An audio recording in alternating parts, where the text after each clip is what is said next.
eu quero explicar para vocês dessa atividade, que, na verdade, é vocês fazerem 2 questões de prova no modelo ENAD.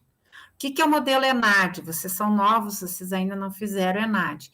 O modelo ENAD é aquelas questões grandes que eu faço, que eu conto alguma coisa, alguma experiência, está acontecendo alguma coisa numa empresa e tal, e aí, né? Fulano agiu dessa maneira. Questões do ENAD, ela é interdisciplinar, às vezes ela pega 2, 3 disciplinas e envolve tudo, tá? Então, eu coloquei ali na atividade de hoje, vocês fazerem 2 questões no modelo ENAD, certo? Sobre a Por aula quê? de hoje. Porque é uma... Sobre a aula de hoje, Tá. o assunto. Porque isso é uma maneira de vocês revisarem o conteúdo, né? E com isso vocês fixam mais, né? Tá? Ai, ai. 7:02. Vamos começar, gente?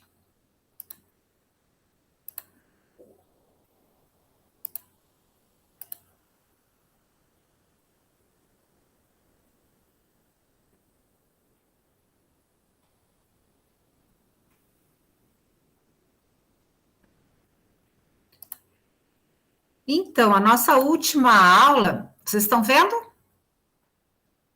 Sim, prof. Tá.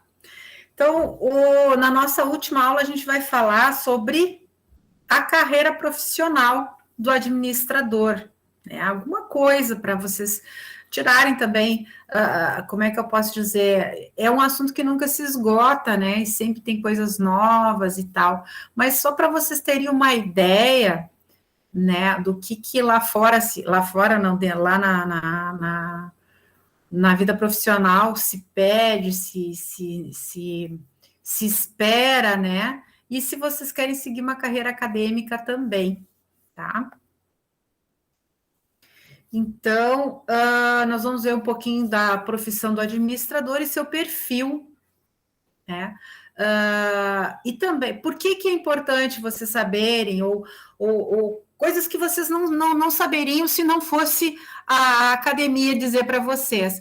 Porque em cima disso vocês podem fazer o quê? Traçar a sua carreira profissional e acadêmica de forma mais assertiva.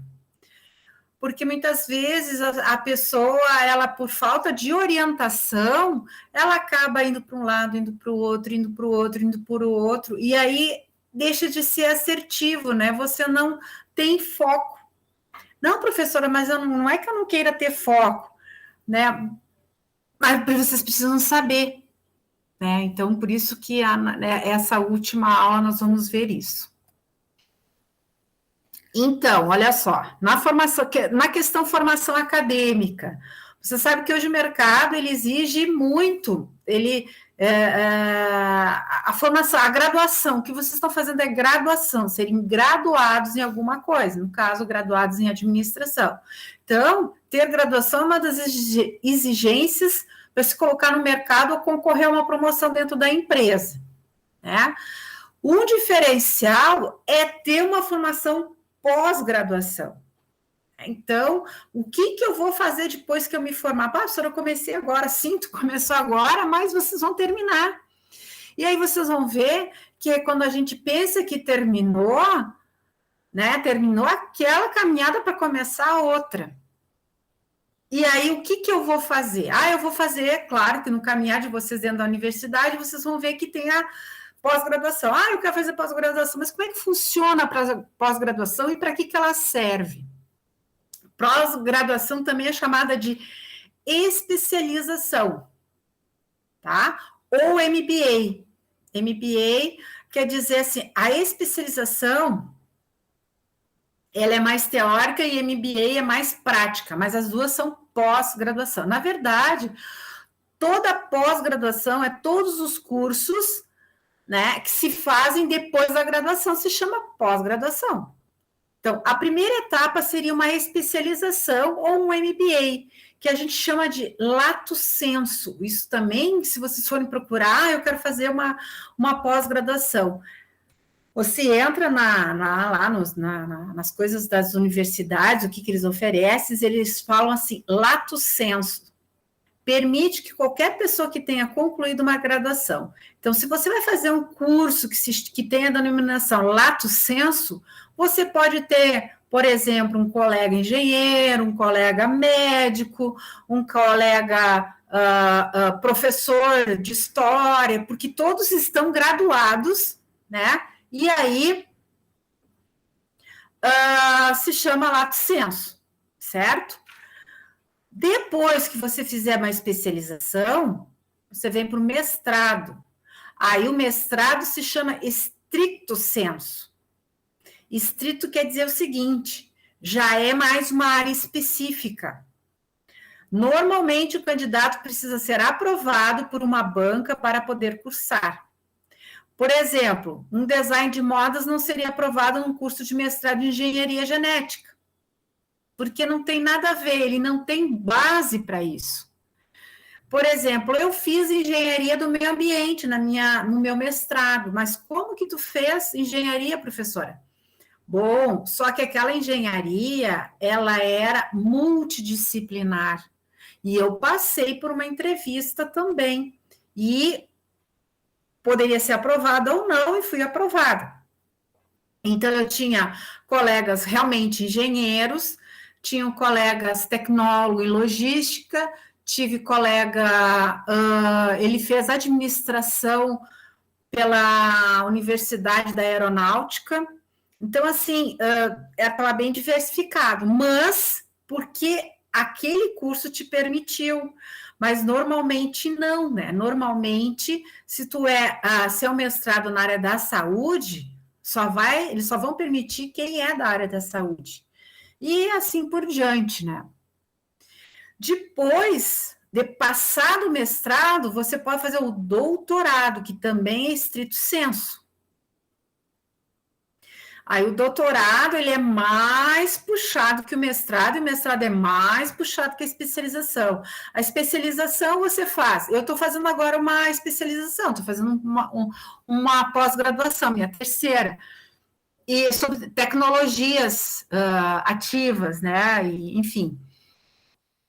Os meus colegas são dos mais diversos cursos, então a gente vê a disciplina, tem prova, tem trabalhos e tal.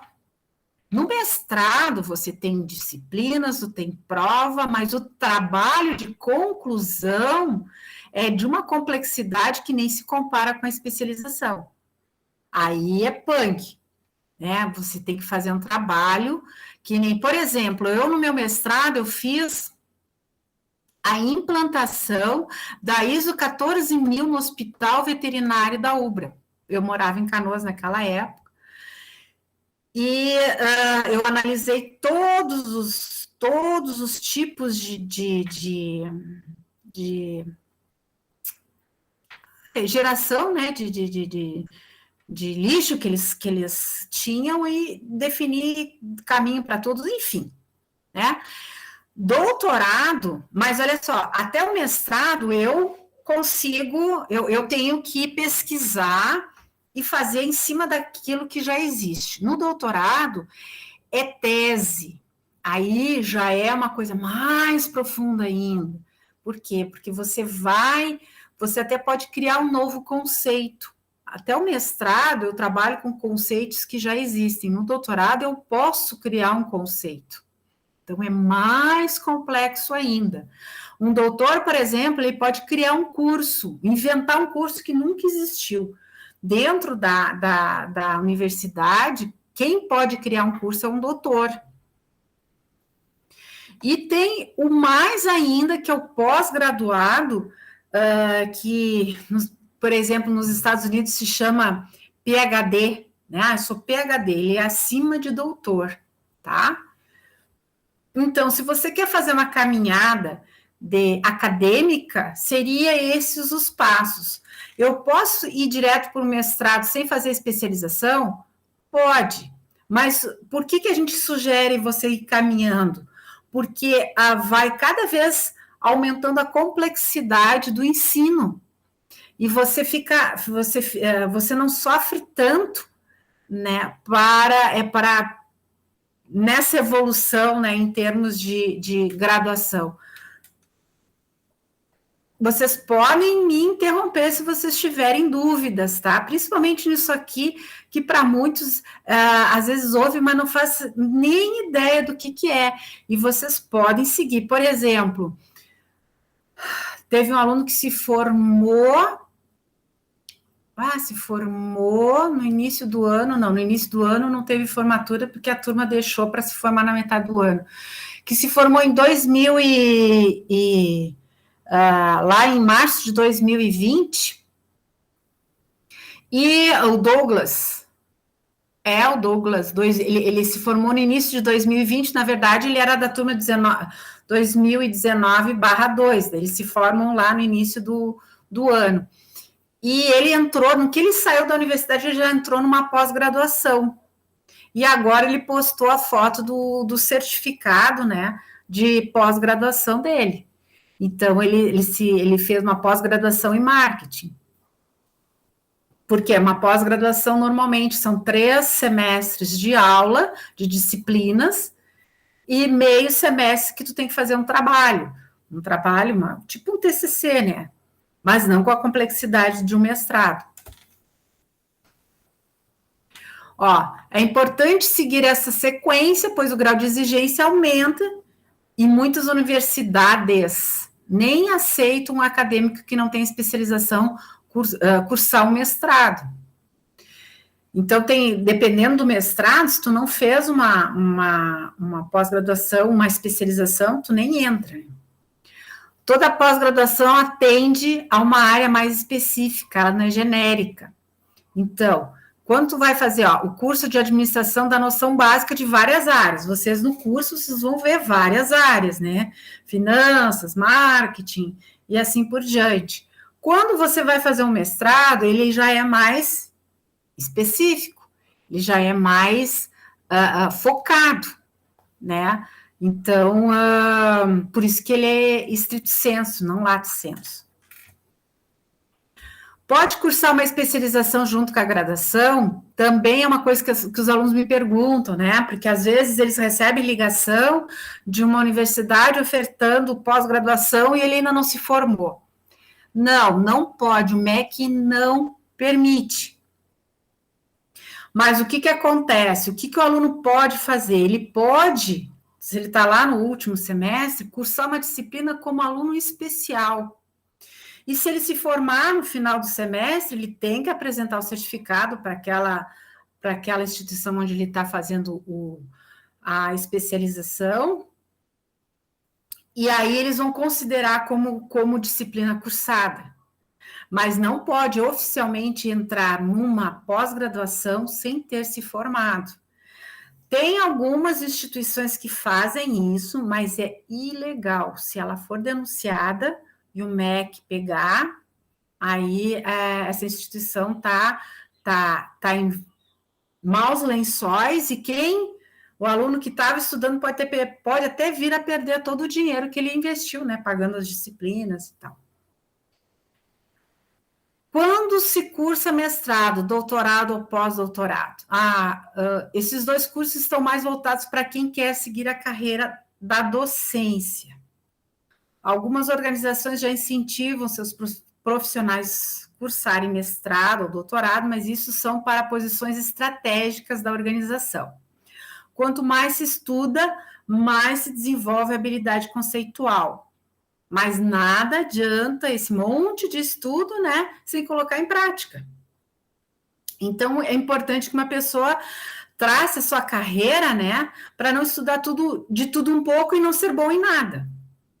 Por quê? O que acontece? Vamos lá na vida profissional, certo?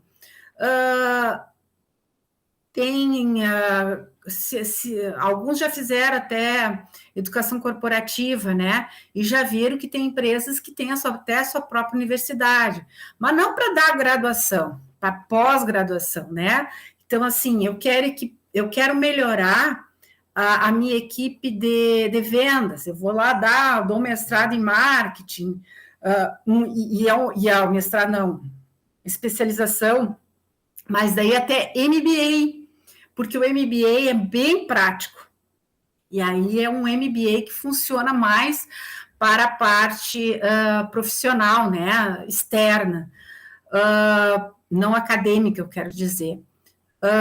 Tem empresas, por exemplo, essas empresas químicas, que nós temos aqui no Brasil, muitas são até multinacionais, que a pessoa é uma pesquisadora.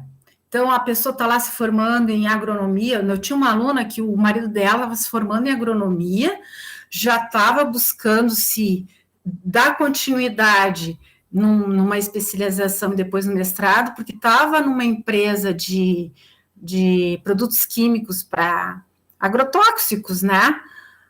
Enfim, e essa empresa queria que ele continuasse para ele ser um pesquisador dentro da organização.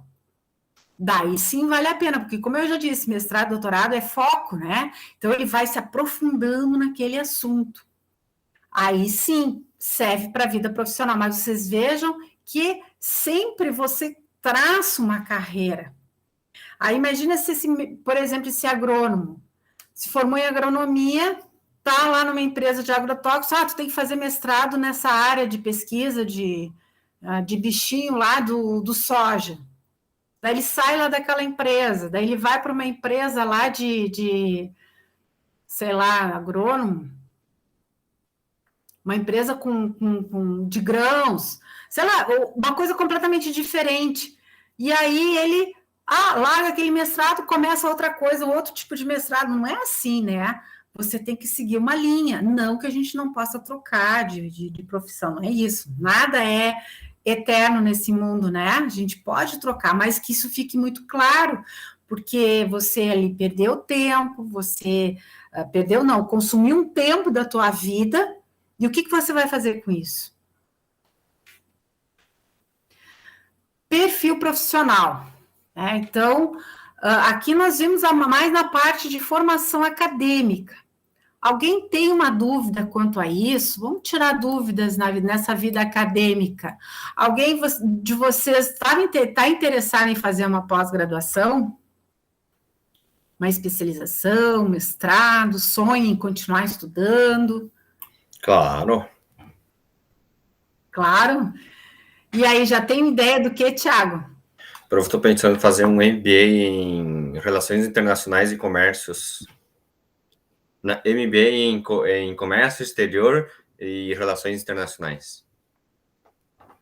Muito bem. E tu já viu onde é que tem? Sim, prof. Na verdade, eu penso em fazer fora.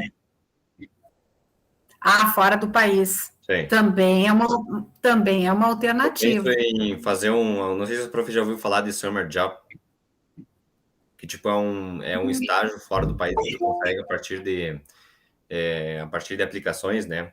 Daí eu faço um estágio de conclusão de faculdade, né? Daí para tu começar a exercer, eu quero fazer fora do país e a partir disso engatar uma pós-graduação em comércio exterior. Engatar uma pós. Isso. Tem bastante gente. Eu tive um professor, ele era até professor do curso, mas ele era da informática, ele conseguiu uma bolsa. O que ele fez? Ele fez um projeto interessante e apresentou para uma universidade da Itália e conseguiu uma bolsa para um doutorado na Itália. Isso. E aí uma bolsa você ganha, né? Sim, eu quero tentar uma bolsa fora. Exatamente, ele ganhou, levou a família toda, ficou acho que uns 3 anos fora, 3 ou 4 anos fora. Depois, é claro, tudo depende, né? Não, ele estava vinculado com uma universidade aqui. Porque quando você está vinculado a uma universidade, principalmente se for pública, você tem que retornar. Porque você tem que... É a mesma coisa que dizer assim, agora tu vai pagar por aquilo que a gente te pagou. Isso. Né? Ele tem que... Porque ele está trazendo conhecimento. Agora, vocês imaginem, ele ele desenvolveu um conhecimento bárbaro, né? Aprendeu um monte de coisas. Opa, agora tu vem compartilhar com a gente aqui, porque senão é a mesma coisa que a gente diz na empresa, é perder os talentos, né? Ele fica lá na Itália, é um profissional qualificado, mas não volta para o Brasil. Não, tem que voltar. Daí ele tem um contrato, daí ele cumpre aquele período. Se ele quiser, ele volta para a Itália ou se desenvolve aqui no Brasil, né? É isso, tu consegue a partir, pode fazer individualmente, né? Ou tu pode fazer a partir de uma faculdade, ou às vezes, que nem a prof falou, o próprio trabalho, né? Se tem uma multinacional, né? Vamos dar um exemplo, qualquer multinacional aí do Brasil, que eles precisam exportar conhecimento, vai chegar uma nova tecnologia, eles mandem o cara para fazer 6 meses de curso onde for outro país e volta para aplicar esses conceitos em novas metodologias, enfim, dentro da empresa, né? Exato. Um exemplo que nós temos aqui, a Nestlé, né? Nestlé, que estava aqui, né? Agora não é mais, mas ela fazia muito, vocês podem ter certeza, ela levou muito brasileiro para o exterior para aprender, mas daí, quando não é um curso acadêmico, Tiago, daí a gente chama de cursos de extensão, né? Isso, cursos de extensão, Mas em primeiro lugar eu penso fazer uma pós fora, né? Quero tentar, porque eu já andei pesquisando um pouco, até esse tempo atrás paguei uma mini mentoria aí para ter uma ideia, para não cair no frio, né? Sobre o cara, ele te passa o caminho, daí bom se tu conseguir um estágio fora. E daí se tu consegue um estágio de 6 meses, tu não chega lá direto para estudar, né? Tu consegue tanto se preparar, se mentalizar dependendo do país que for, né? E a partir dali tu consegue a bolsa na faculdade, onde é que for, tu engata bem.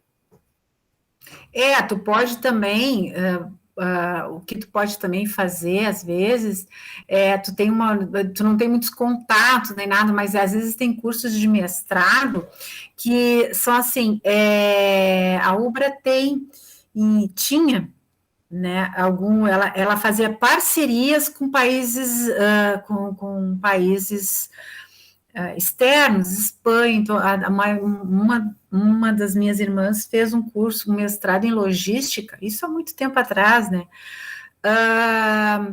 Em parceria com uma universidade da Espanha. Uhum. Então, ela tinha aula aqui, né? Mas se ela quisesse, ela também poderia ir para a Espanha. Ela poderia, isso também tem essa, né? Que tu pode fazer a pós-graduação, sei lá, de uma universidade da Espanha, EAD no Brasil. Mas daí tu tem aquela facilidade, né? Dependendo do curso que tu tá fazendo, se a faculdade lá, a universidade promove algum evento, tu precisa estar lá, e daí tu tá flexível. Exatamente. Não, na época que ela fez, não tinha EAD. Os professores vinham para cá.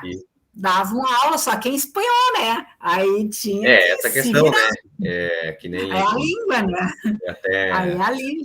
Se eu não conseguir até me formar, né? Porque eu acho difícil, eu vou ir ou Espanha ou México, porque é uma pedrada, cara, é uma pedrada. Eu mal e mal tô aprendendo português, o espanhol é uma pedrada também. E inglês, ela engana. Inglês em 4 anos, o nível que não é assim. É uma pedrada o espanhol. Eu fui esse tempo fazer, eu quero tirar um certificado, mas é uma pedrada. Não, eu não tinha essa visão, mas é difícil também. É difícil. Mas tem que... No mestrado, tu tem que fazer proficiência de língua, né? Tu tem que fazer uma prova. Eu também pensei, professor, isso. Eu pensei em fazer espanhol, me ferrei. Tem dois, prof. Cada país tem sua própria aplicação, né? Ou eu posso fazer o CIELE, não sei se a prof já ouviu falar, que é o Certificado de Língua Espanhola Internacional. Uma pesquisa ali que, a partir desse dali, eu consigo entrar. Só que, né, é $180 a prova e eu vou para Porto Alegre fazer e é uma pedrada em doido também, sim, né? Tu pode fazer que nem... Eu fiz o mestrado na UBRA, mas fiz minha prova de proficiência na URGS. Isso. Sabe? Porque depende da época em que a instituição está oferecendo, né? Uhum. Então, tu vai lá, ela te dá o certificado, tu apresenta. Então, e a UBRA também fazia prova de proficiência em línguas para esses cursos, né, de mestrado, doutorado, enfim. E então pode ser sim, Tiago, se é uma instituição terceirizada, no entanto, que tenha que está autorizado, que é reconhecido pela instituição de ensino, não tem problema. É reconhecido internacionalmente, né? Sim, então lá Daí pode ser sim. tentando Mas atingir é mais um detalhe: quem vai fazer mestrado ou doutorado tem que ter proficiência em alguma língua, né? Porque a princípio você utiliza.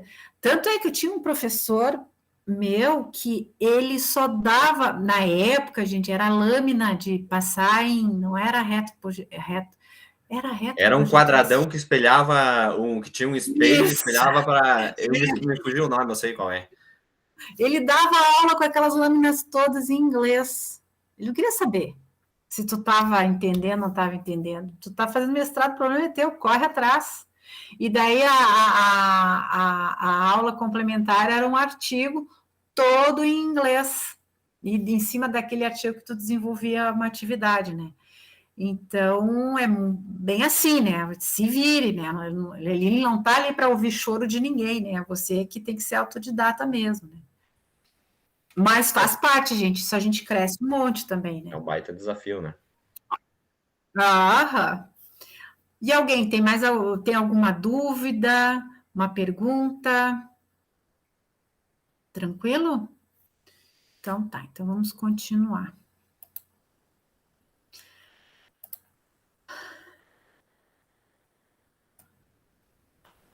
Bom, então, perfil profissional, né, é o que o mercado de trabalho considera, né, as habilidades do candidato, que pode ou não ser compatível com as exigências do cargo existente. Então, hoje os profissionais ligados a recrutamento e seleção e os orientadores de mercado sugerem aos candidatos se situarem e traçarem seu perfil para apresentá-lo quando do seu oferecimento para o trabalho. Então, o que quer dizer?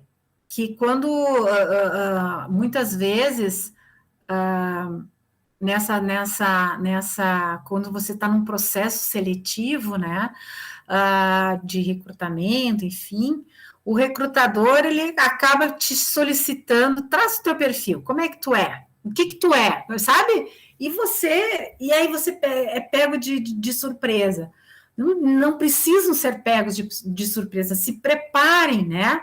E esse se preparar é dizer teus pontos fortes e fracos, ó, nota. Por isso, como sempre comentei em aula, a importância do administrador conhecer quais são os seus pontos fortes, né? E aquilo que deve ser melhorado. E buscar a melhoria contínua. Quer dizer, aquilo que está fraco, eu tenho que melhorar, né? Mas é importante eu saber o que é os meus pontos fracos e é importante eu saber o que são os meus pontos fortes. Porque numa entrevista, as pessoas não querem ouvir aquele coitadinho. Diz assim, bom, se ele é coitadinho aqui, vai ser coitadinho lá. Como é que um coitadinho pode ser um líder? Como é que o coitadinho pode ser um futuro supervisor, coordenador, gerente? Né? Como a soberba também, né? Uma pessoa que recém entrou para o mercado de trabalho, quer dizer, não tem praticamente experiência no trabalho, chegar e gargantear coisas assim que tem uma lógica que ainda não atingiu, né? Então nem tanto, nem a 80, nem a 8, nem a 80, né? É ser sincero. E para tu ser sincero, é importante você fazer uma análise no que você é bom e naquilo que você tem que melhorar, né? Ó, uma organização, seja ela com sem ou com ou sem fins lucrativos, governamental ou não, individual, podendo ser limitado à sociedade anônima, quem sabe pode ser indústria, comércio, serviço, terceiro setor, só será considerada e por isso mesmo respeitada quando o administrador programar seus atos com eficiência, eficácia e efetividade. Então, independente que tipo de instituição, né? A gente julga em termos de eficiência, né, e eficácia se tiver um administrador decente. Não interessa se é um órgão público ou não é. Órgão público pode dar prejuízo? Não, não deve. Se dá, está sendo mal administrado. A forma que irá fazer para atingir seus objetivos dependerá da visão que possui do ambiente externo em que essa organização está inserida. Toda ação de um administrador é composta de uma sequência que se precisa ser encarada ao mesmo tempo de forma parcial e total. Portanto, sistêmica, complexa e com variações contingenciais. Então, quer dizer o quê? Que todo administrador tem que ter, né, como conduta, como efetivamente agir, né, de forma sistêmica, tem que entender que é complexo o seu processo, mesmo sendo uma empresa pequena, e que vai sofrer variações, dependendo da contingência, dependendo da situação. Então, lembra, a gente está caminhando, né, agora para uma volta ao que era normal, né, no passado, lá em 2019. As coisas estão abrindo, as coisas estão ficando mais light e tal, e até antes da gente começar a aula, a gente estava conversando ali com as colegas que tem uma nova variante da Covid, que não se sabe até que ponto vai se... De novo, contingência. E agora? Se volta tudo de novo, né? O que fazer? Como é que vai estar a organização? E a vida de uma empresa é isso.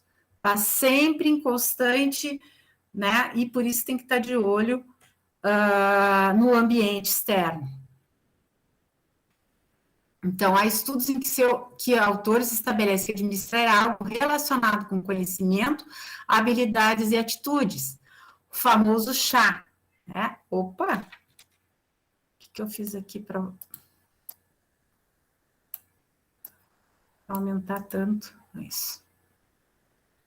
Conhecimento, entende-se que o administrador sabe sobre a área em que atua e tudo que envolve a mesma. Habilidade é o fazer.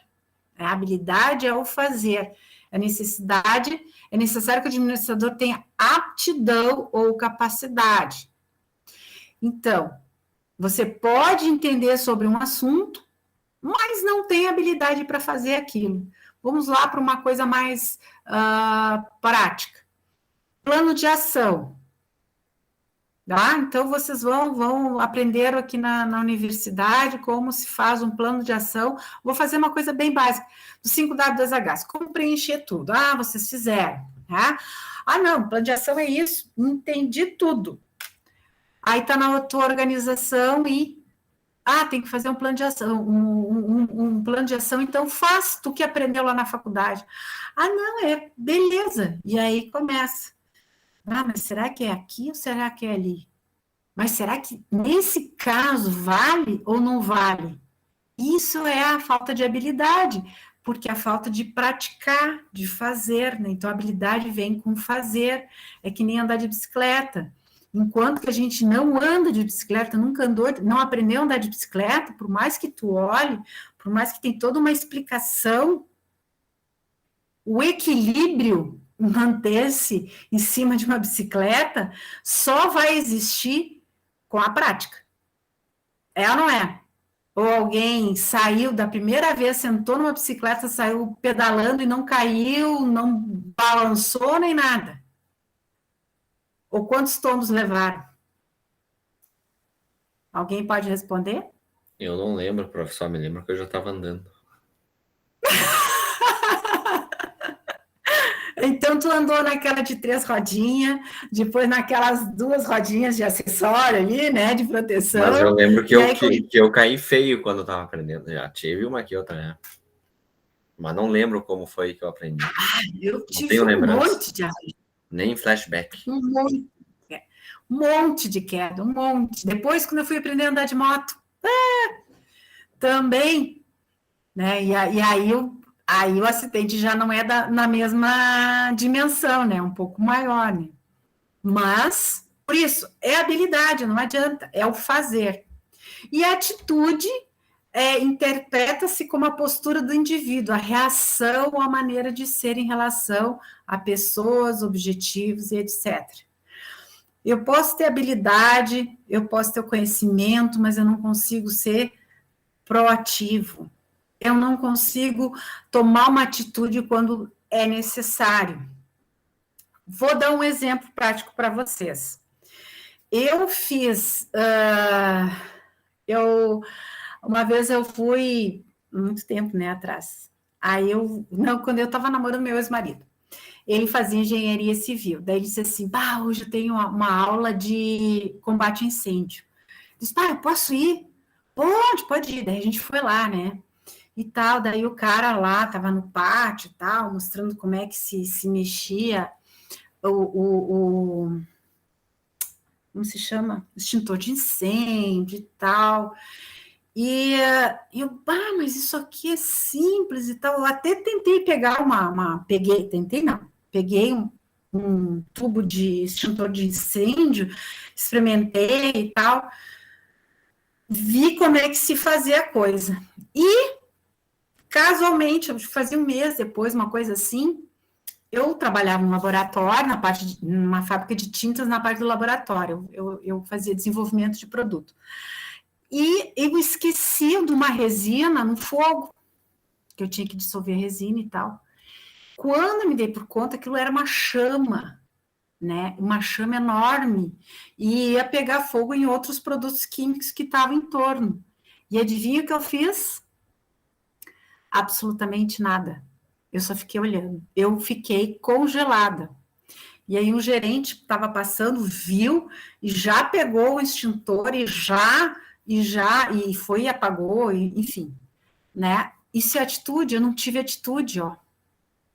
Porque quando a gente não... Eu treinei só uma vez, além de ter todo o lado psicológico da coisa, né? Que tem pessoas que não conseguem reagir, né? A reação é ficar estática. Mas, né, quando você treina, o emocional, às vezes, pode até te bloquear, mas a prática faz com que você faça, né? Como eu não tinha prática naquilo, eu só vi uma vez, segurei um extintor, isso não é prática, isso é dar um oi para o objeto, né?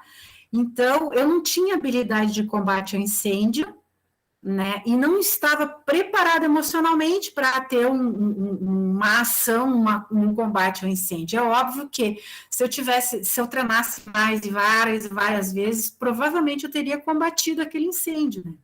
Então, é isso que eu digo que é postura, atitude, né? Então, a gente também, e essa atitude está muito ligada à habilidade também. E, claro, tem a parte, como eu disse, é emocional, né, que faz com que a pessoa sempre espere alguém para te dizer o que tem que fazer.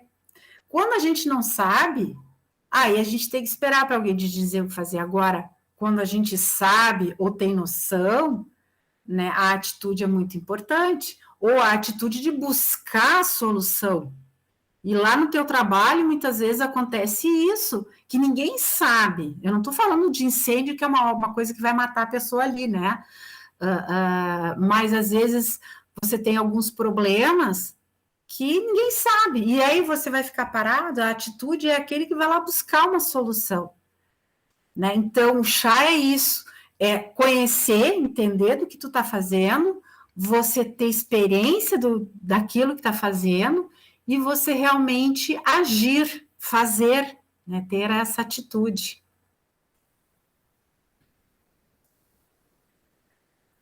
Alguém quer comentar sobre o chá? E tem mais uma que é resultado. O chá já passou a ser char, que é resultado. O que quer dizer isso? Além de ter atitude, né? Não basta tu ter conhecimento, a habilidade, ter atitude, se no final tu não trouxe um resultado com tudo aquilo. Tu tem que trazer um resultado. Então, como eu disse, a atitude de buscar uma solução, e que essa solução realmente seja uma que vá contribuir para aquilo que está acontecendo, né? Então, não basta só você fazer alguma coisa, mas fazer alguma coisa assertiva, né? Então, cada vez mais o mercado está exigindo. No passado, se trabalhava muito essa questão, tem épocas, né? Tem períodos. Passado lá nos primórdios da administração, o que acontecia? Se pegava por habilidade, né? A pessoa tinha que saber fazer. E que tu tinha ali um líder para 400. Então, esses 400 tinham que ter habilidade de fazer a coisa. Faziam porque eram mandados. Olha lá, Taylor, né? Que considerava que o homem é preguiçoso por natureza, precisa ser mandado, que ele não é inteligente, que, né? Por isso que ele precisa ser mandado, porque só um gerente que tem capacidade de pensar e tal. Então, buscava habilidade. Mas se derrubou esse conceito. E aí se busca pessoas que sabem, conhecimento. Né? Então, ele estudou, ele tem isso, tem aquilo e coisa e tal. Tanto é que na questão de recrutamento se vê muito a questão de quantos cursos essa pessoa fez, quantas... se tem ensino fundamental, se tem ensino médio, se tem graduação, isso é conhecimento. Habilidade. Ele já tem experiência em alguma coisa, estagiou na empresa tal, trabalhou tantos anos na empresa X e tal. Então ele adquiriu habilidade. Atitude. Bom, atitude, como ela é o agir, como é que tu coloca lá no papel o agir, né? Mas a gente pode ver que, de repente, pelo crescimento da pessoa dentro da empresa, ela teve atitudes, porque ela não recebeu uma promoção do nada, né? E resultado? Hoje, muitas empresas dizem assim, te perguntam, tu trabalhou lá, e quando tu passou para a área tal, quanto que ela aumentou de produção? Depois que tu foi para a área tal, quanto que aumentou o faturamento em vendas? Eles querem resultado. Tu não aumentou a produção, mas tu reduziu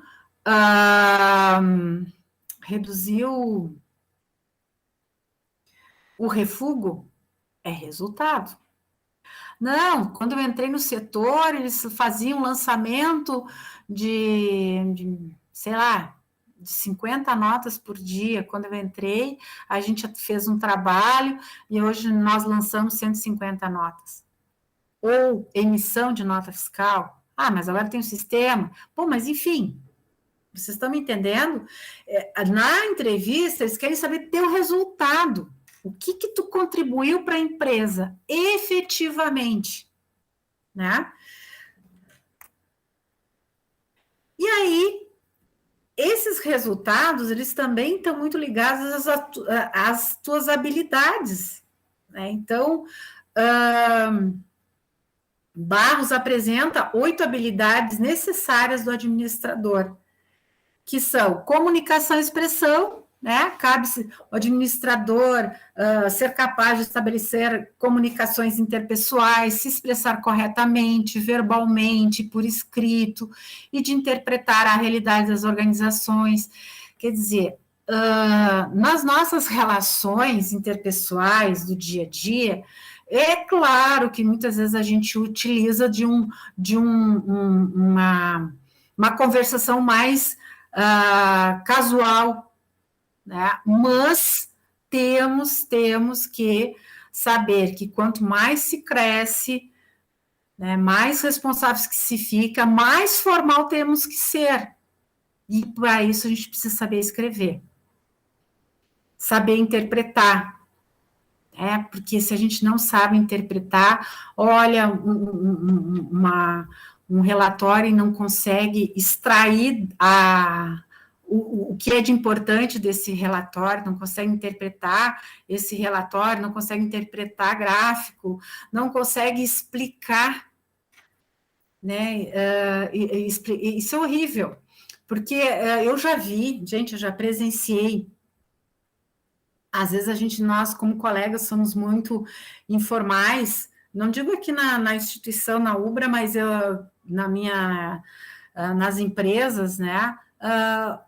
Conversa bem informal e tal, daí faz uma reunião, um monte de gente, e aí o cara vai falar da mesma maneira, não dá, porque tu tem lá um diretor, tu tem lá um convidado externo, você tem que ter um mínimo de uma expressão no português corretamente, né? Gíria, não serve gíria, não pode, tem que ser uma linguagem mais formal. Raciocínio lógico, crítico, analítico. É isso aí. O administrador deve ser capaz de utilizar raciocínio lógico, crítico, analítico, operando, formulando formulações matemáticas e estabelecimento de relações de causa e efeito entre os fenômenos. Isso é muito interessante, porque a gente vê no aluno, lá no TCC, né? Vocês não têm mais TCC, mas vocês têm lá o PEI, né? Planejamento de negócios e modelagem de negócios. O aluno, e eu oriento ainda, outros cursos, né? Aí o aluno chega e diz assim, mas eu não consigo escrever, professor, eu não consigo. Você tem que fazer a revisão bibliográfica. A revisão bibliográfica é falar o que os autores falam sobre o assunto que você está pesquisando. Por quê? Porque você está fazendo um trabalho científico. Para fazer um trabalho científico, você tem que se basear na ciência. E aí, mas tu vai ter que dizer o que é clima organizacional, para que ele serve, como surgiu, qual é a importância, qual é a realidade. Mas eu não consigo escrever. Pois é, mas quando tu estava na disciplina X, você não entregava os trabalhos, né? Quando tu estava na disciplina Y, você foi direto para a prova. Você não queria fazer os trabalhos, entregava tudo. Pois é, nunca gostei. Pois é, agora está aí o resultado, tu não sabe escrever um parágrafo. Então, a tua vida acadêmica, o que se exige do aluno é para que ele cresça, né, de forma que ele, quando chega na vida profissional, aquilo não é um susto. E aqui, o raciocínio lógico, crítico analítico, daí fazem gráfico e não consegue fazer uma interpretação do gráfico. Tá óbvio que vamos supor lá, o muito satisfeito está com 50%, o satisfeito está com 30% e o insatisfeito está com 20%. Sim, isso é o que diz o gráfico. Agora interpreta o gráfico. O que quer dizer isso? Quer dizer que lá na empresa, né, os possíveis, e aí você tem que conversar com esses números para dar uma análise, né? Isso é raciocínio lógico. Então, vamos levar isso para a organização, né? Vocês, fatalmente, alguns vão cair em trabalhar com resultados, com gráficos, com tabelas, interpreta essa tabela. Isso quer dizer o quê? Porque esse muito satisfeito desses clientes, agora estou em outro item, deve ser porque aquela ação que foi realizada no período tal, isso é interpretação, é tentar dizer por que aquele resultado chegou naquele resultado. Visão sistêmica estratégica. Também deve o administrador demonstrar a compreensão de todo o administrativo de uma maneira integrada, sistêmica e estratégica, bem como suas relações com o ambiente externo. Então, é enxergar a empresa como um todo, desde a entrada até a saída e todos os setores que o envolvem. Essa visão tem que se ter se a gente quer até apresentar resultados. Eu não tenho como melhorar meus resultados se a etapa anterior me entrega produto ruim. Como é que eu vou entregar produto bom? Isso é visão sistêmica. É só eu com o meu cliente interno, eu entrego produto ruim, Não, eu tenho que pensar que, se eu estou entregando produto ruim, como é que eu estou recebendo a minha matéria-prima do setor anterior a mim? Em bom estado? Então, sou eu que sou incompetente, minha área está com problema. Mas se ele já me entrega produto ruim, eu só posso entregar coisa ruim. Por que ele está me entregando ruim? ele está entregando ruim porque ele tem uma equipe destreinada, a máquina desajustada, ou é a matéria-prima ruim? Vamos ver como é que a matéria-prima é. Ela atende a todos os requisitos que a empresa exige como matéria-prima, ou compras está se equivocando na compra? E assim por diante. Criatividade e iniciativa. O administrador precisa ser capaz de inovar e demonstrar espírito empreendedor. Como a gente viu lá na aula de empreendedorismo, nem todo administrador é um empreendedor. Mas também não podemos ficar acomodados e esperar que caia tudo no seu colo. Vamos voltar lá para o chá, né? Conhecimento, atitude, né? Se eu não tenho conhecimento, se eu tenho conhecimento, mas não tenho atitude, como é que eu vou inovar se eu não tenho coragem?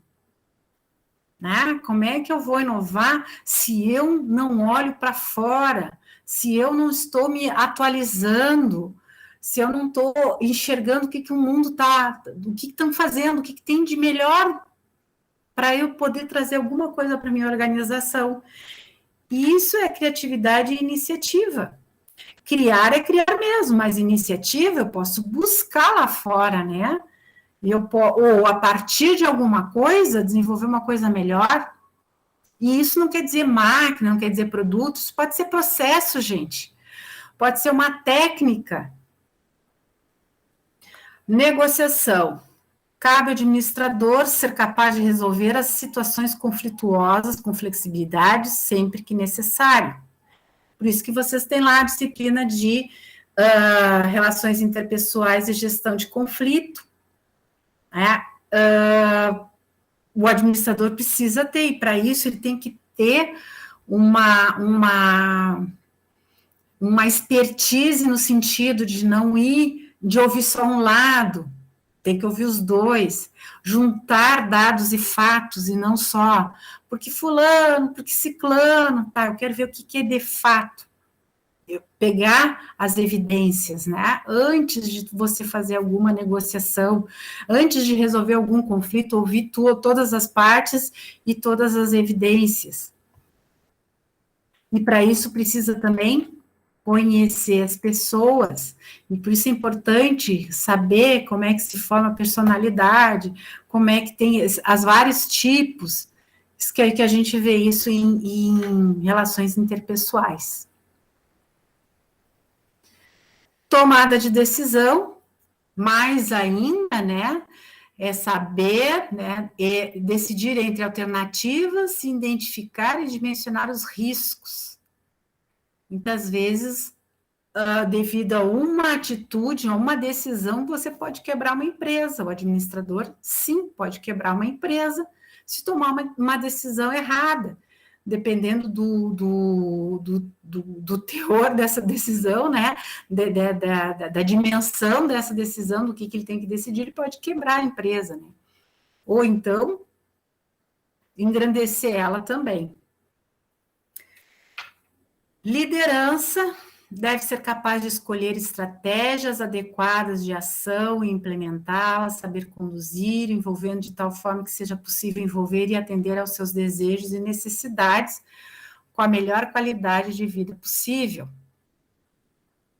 Então, o líder, né, saber conduzir, envolvendo de tal forma que seja possível aos envolvidos atender aos seus desejos e necessidades. Quem são os seus envolvidos? Sua equipe, as suas chefias, quer dizer, se eu sou um coordenador, um supervisor, eu tenho que atender às necessidades da minha equipe. Eu tenho que enxergar isso, que se eu quero resultados, se eu quero obter resultados, eu tenho que ter uma equipe comprometida. Mas eu também tenho que me preocupar e atender às necessidades e desejos do meu gerente, do meu diretor, todos têm que caminhar para a mesma direção, para os mesmos objetivos, né? E aí, com isso, é uma consequência, né? Trabalhar em equipe. Deve o administrador ser capaz de selecionar de forma de atuação, visando os objetivos comuns. E aí, até em recrutamento e seleção, muitas vezes, dependendo do tamanho da organização, eles fazem testes, né? Eles fazem com que os candidatos a uma certa vaga ou vagas façam trabalhos em grupo e eles analisam grupo a grupo. Daí eles estão analisando o resultado final, nem sempre, eles estão analisando os seus comportamentos, se você sabe trabalhar em grupo, se você tem um perfil de liderança ou não, né? Se você sabe ceder e também sabe se impor, tudo é analisado naqueles trabalhos em grupos que às vezes a pessoa está preocupada em chegar no resultado somente, né? Enfim, a organização deve ter um desempenho superior que será possível alcançar se o administrador dirigente apresentar, em resumo, as 3 habilidades, né? Técnicas, humanas e conceituais. Por isso que as técnicas... Então, aqui, ó, o desenvolvimento das habilidades está diretamente ligado ao crescimento profissional. A gente só vai melhorar, pessoal, com a prática, com o crescimento, com a nossa idade, né? Não dá para a gente achar que vai dar saltos, a vida não dá saltos. A gente vai de degrau em degrau.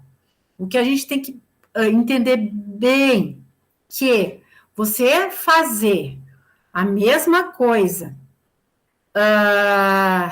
2 anos e 15 anos, você só aprimorou a mesma coisa, né? Agora, se você fizer 2 anos uma coisa e agregar mais funções, aí você realmente está aumentando a tua experiência, né? Se não é você que fez 15 anos a mesma coisa. É que nem fazer arroz, né?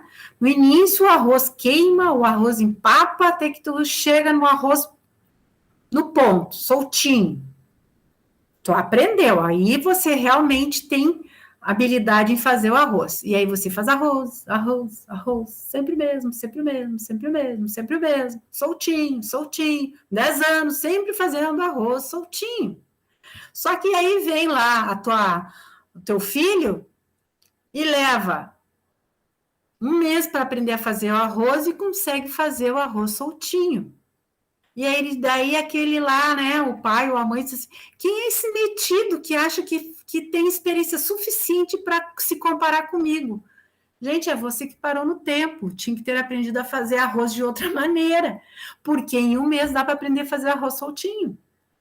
Tu não precisa ficar 15 anos, 10 anos fazendo arroz e achar que tu é o supra-sumo, não. Em 1 mês. Então, muitas vezes na empresa, as pessoas que estão mais tempo lá, que sempre fazem a mesma coisa, daí vem uma pessoa no início de carreira, no início pena para aprender, mas depois que aprendeu, pá, faz igual. A única diferença é que essa pessoa nova da pessoa mais madura naquela atividade é que aquela pessoa mais madura tem histórias para contar, né? Que a outra não tem. Pode ter passado por situações um pouco diferentes. Faltou gás, e como é que eu consegui deixar o arroz soltinho sem o gás? Isso é uma expertise, né? A água estava diferente, uma água mais pesada, uma água mais leve, enfim, né? Existe em água pesada, e água mais leve existe. Mas o arroz soltinho sai igual, vocês estão entendendo? Então, assim, é isso que eu quero dizer aqui no desenvolvimento de habilidades. Com o tempo, a gente vai pegando habilidades, só que a gente não pode se acomodar, porque vai vir alguém também, e em pouco tempo vai aprender o que a gente faz. Então, eu tenho que saber uma coisa a mais. E numa empresa, e assim que se cresce. Lembra quando eu digo para vocês, e sempre vou dizer, a empresa que não quer crescer está fadada a morrer ou ser vendida. O profissional que não quer crescer, que quer ficar permanente ali, está fadado a ser trocado. A não ser que a organização queira um profissional desse mesmo, assim, não mexe com ele faz o feijão com arroz, ele não me incomoda, ele não pede aumento, ele não falta, ele é quase que uma máquina, né? então deixa ele ali, beleza. Só que aquela pessoa, né, se ela se sente feliz assim, beleza. Agora pode se tornar um profissional extremamente frustrado se quer crescer, né? As atitudes também são muito importantes e que todo estudante deve se preocupar. Hoje, ser uma pessoa proativa é muito importante, assim como agir com ética e responsabilidade. Isso aí é muito importante.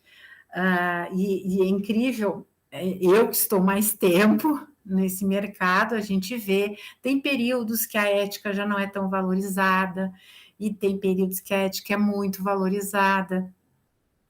Agora nós estamos num período em que a ética ela é valorizada, né?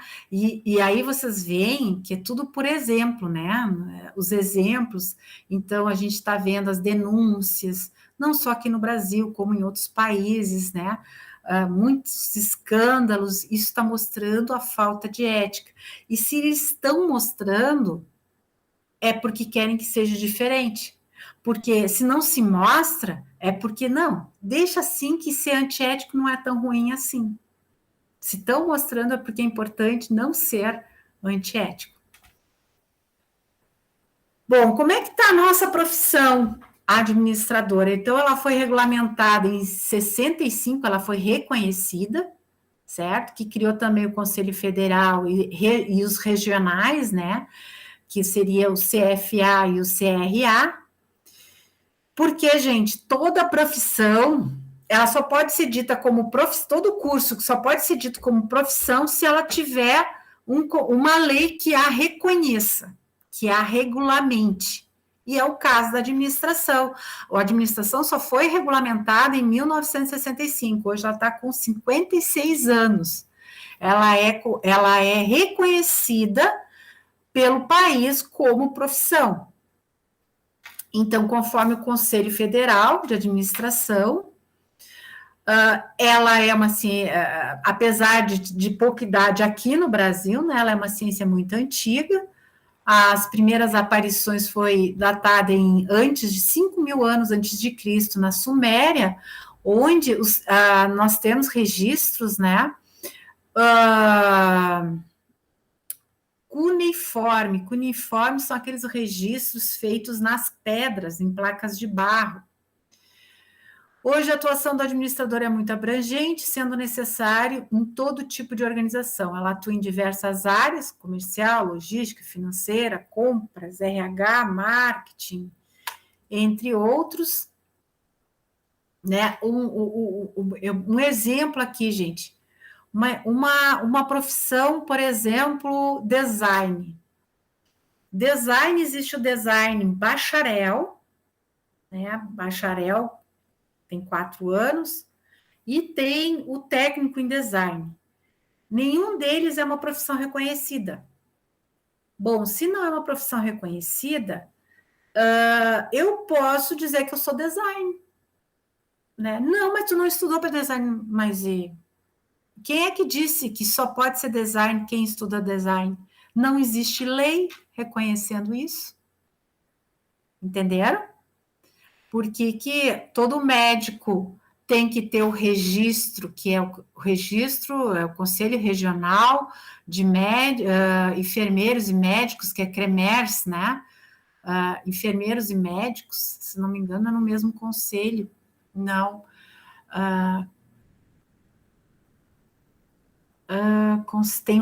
Tem o Conselho Federal e Regional dos Médicos, dos Enfermeiros.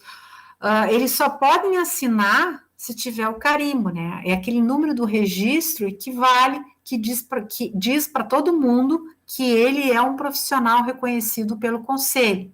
Se é um profissional reconhecido pelo Conselho, então ele realmente se formou em medicina, ele realmente se formou no caso da engenharia, o CREA, no caso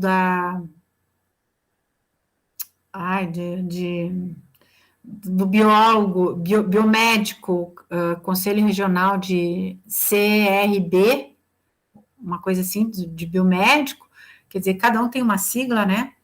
Se ele não tem esse número, ele não é reconhecido por lei, então esse profissional é charlatão. certo? É isso que quer dizer.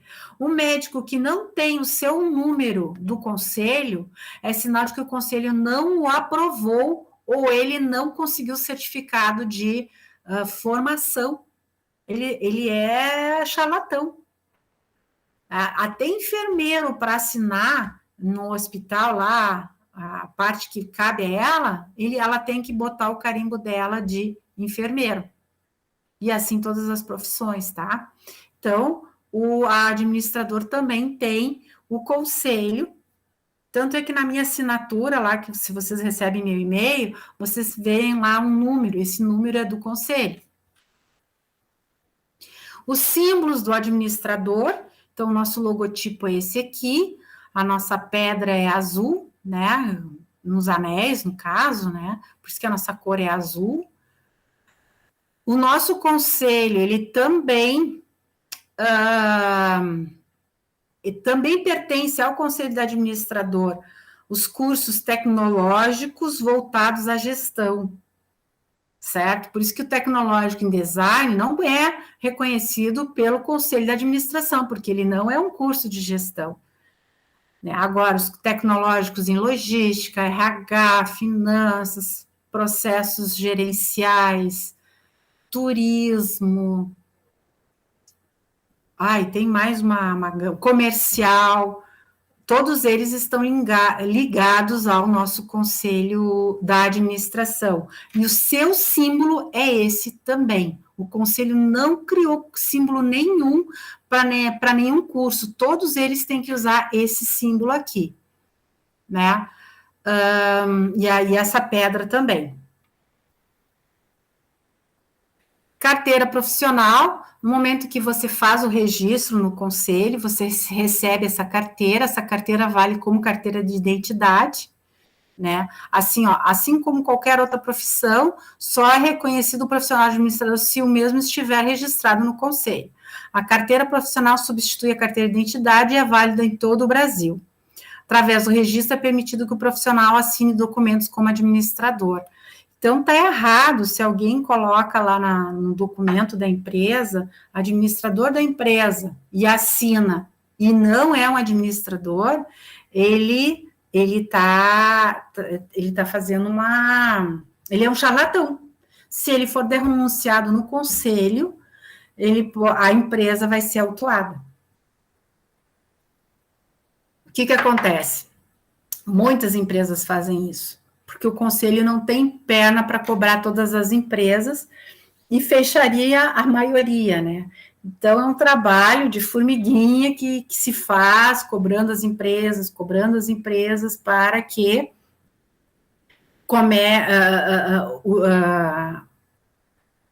contratem profissionais registrados, formados, né, para realmente responder de forma administrativa a sua organização. Que nem o contador também tem seu registro.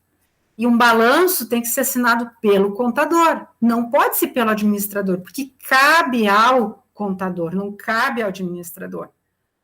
Da mesma maneira, o psicólogo. Outro dia mesmo eu estava falando com uma professora ali da UBRA, e dela disse assim, não conheço ninguém que faça recrutamento de seleção, porque eu estou atendendo uma empresa que precisa e tal.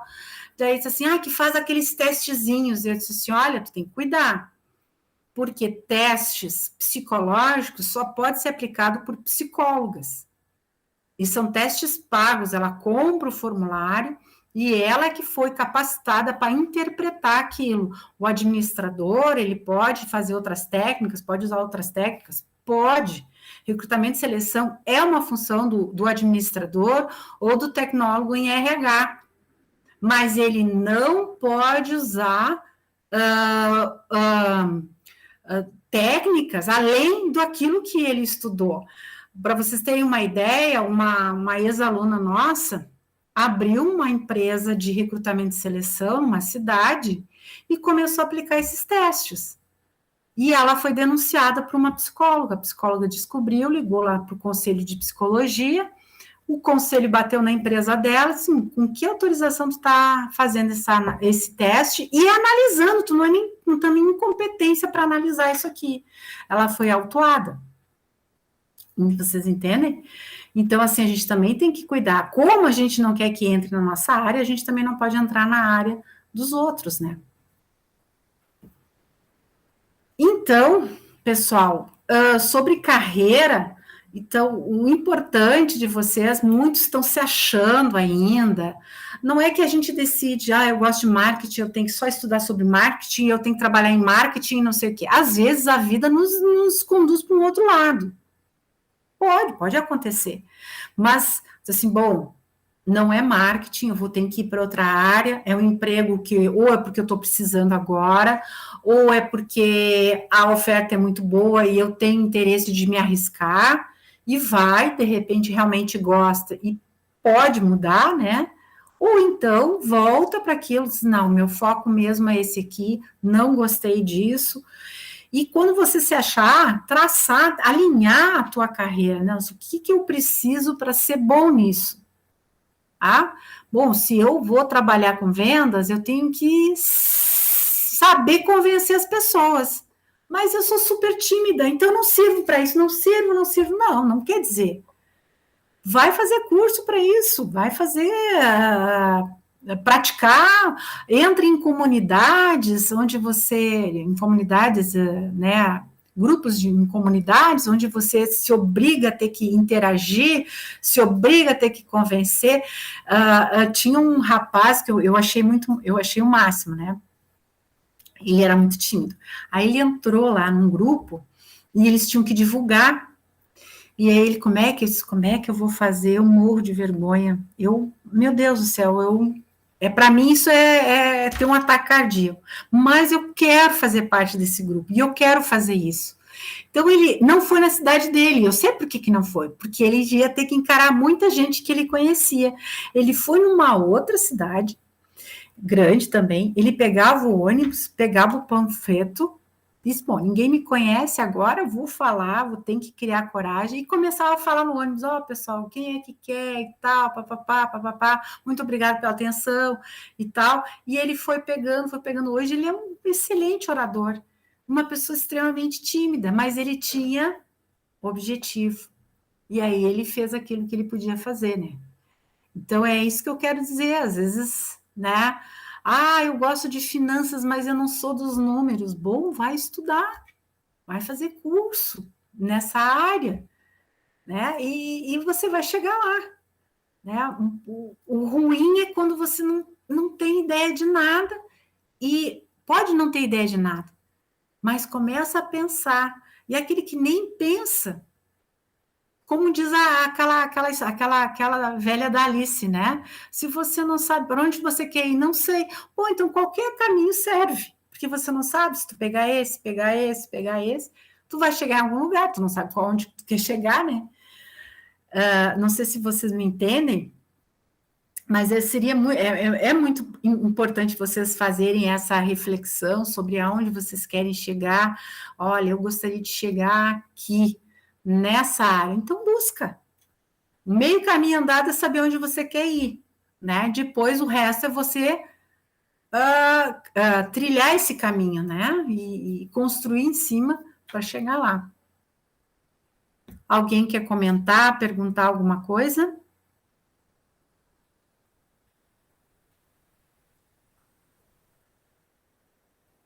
Não?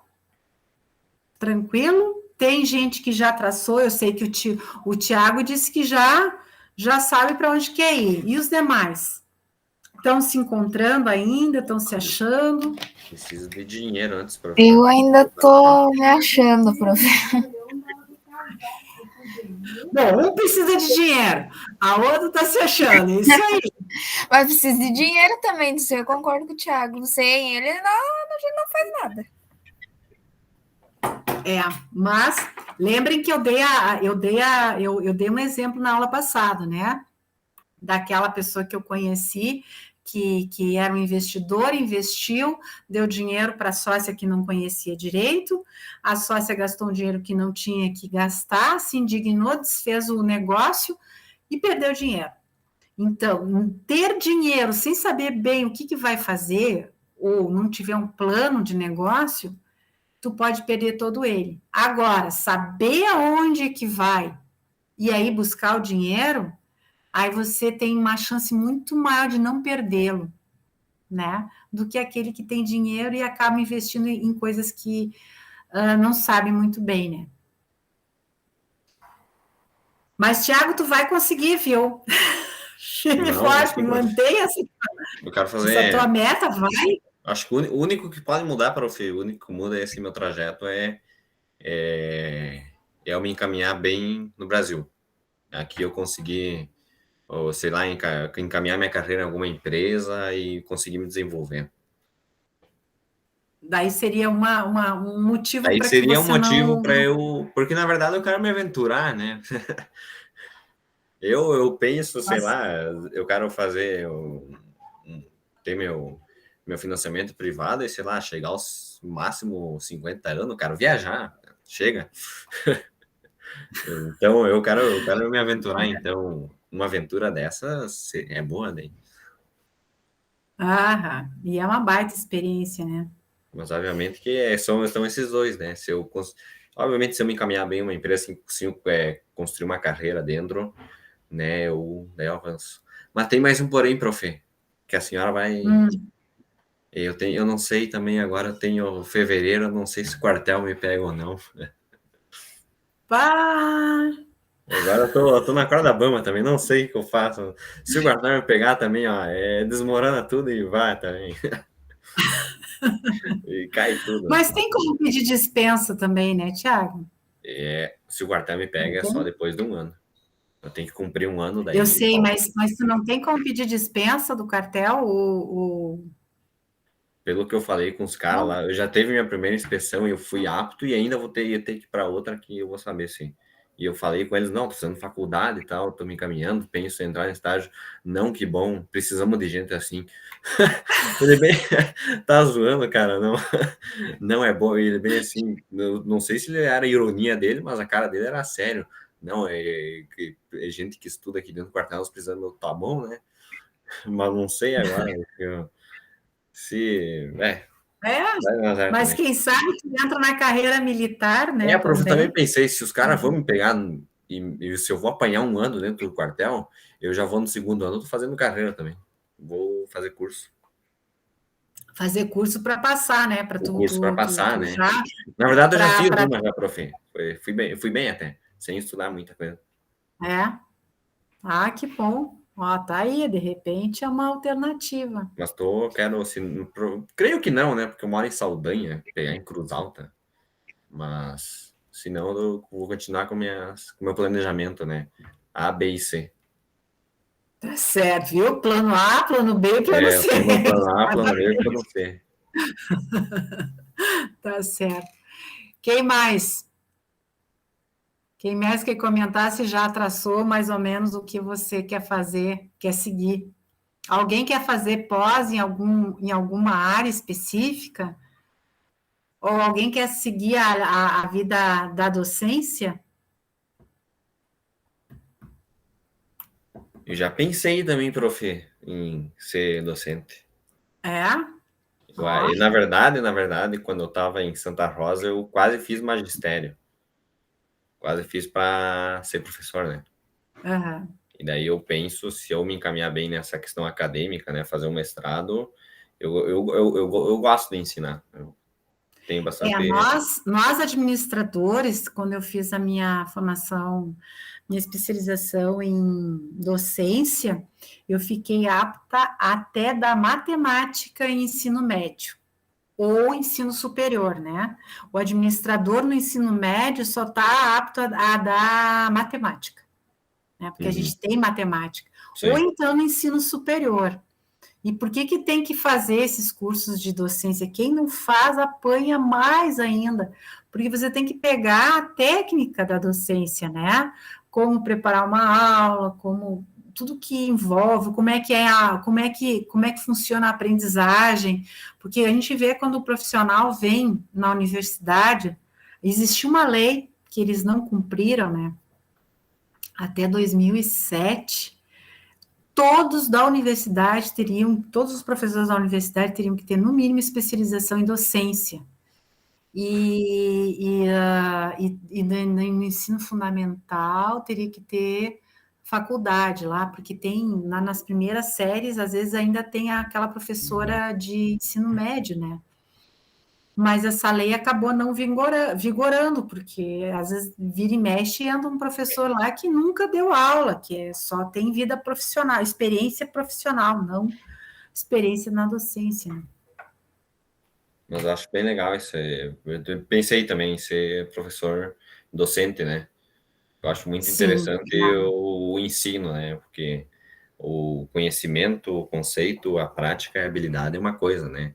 Agora, tudo isso que tu tem, passar para alguém, cara, é um baita desafio que eu acho muito, muito legal e interessante.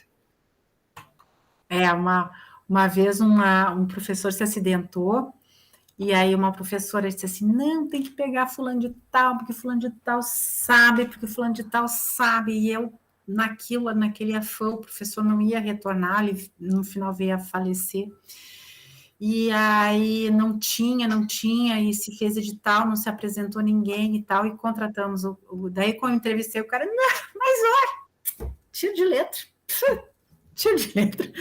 sério? Não, eu tenho experiência, nossa, eu tenho experiência disso, daquilo, fiz especialização nos Estados Unidos e tal. Ah, pá, Joyce, marido de juíza e tal, né? E foi para a sala de aula. E aí, aquilo que ele preparou, ele deu em meia hora. E o resto? Daí... Acho que... Os alunos iam lá, professora, não dá aula. Quem resume essa situação, prof, não sei se o prof já ouviu um vídeo do Clóvis de Barros Filho. Clóvis de Barros Filho? Filósofo, sociólogo.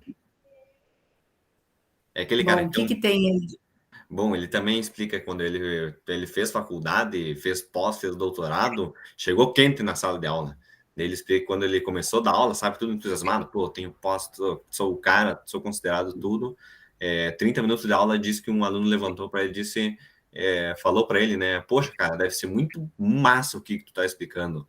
Mas se perguntar para todo mundo aqui da sala de aula, ninguém entendeu o que tu falou. Ele resume uma situação dessa.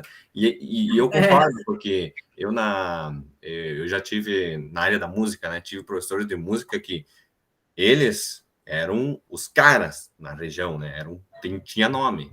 Mas quando eu fui fazer aula com eles, eu não aprendia. E tinha outros que eram apenas focados para ser professor mesmo, não era reconhecido, mas aprendi muita coisa. Então existe essa, é uma grande variação, são dois pesos muito, muito diferentes, assim, tu saber, tu ser o melhor e tu dominar esses dois, para mim, tu pede mais. Às vezes tu profissionalmente é muito bom, mas tu saber passar isso não é tão fácil. Não é tão fácil, Não é tão fácil. Então tá, gente, então concluímos a aula de hoje, nossa última aula. Nós temos ainda uma semipresencial, essa semipresencial vai ser dois artigos da revista Master, que é a revista do administrador, né? Vocês podem escolher uma das reportagens e aí então discorrer lá o que eu estou pedindo. E a atividade de hoje, como eu já expliquei, vai ser vocês fazerem 2 questões de prova no modelo ENAD, né, que é aquele modelo uma atividade mais complexa, né, pode fazer interdisciplinar, né, envolvendo mais de um conteúdo. Certo? Alguma pergunta? Tudo tranquilo? Tudo tranquilo.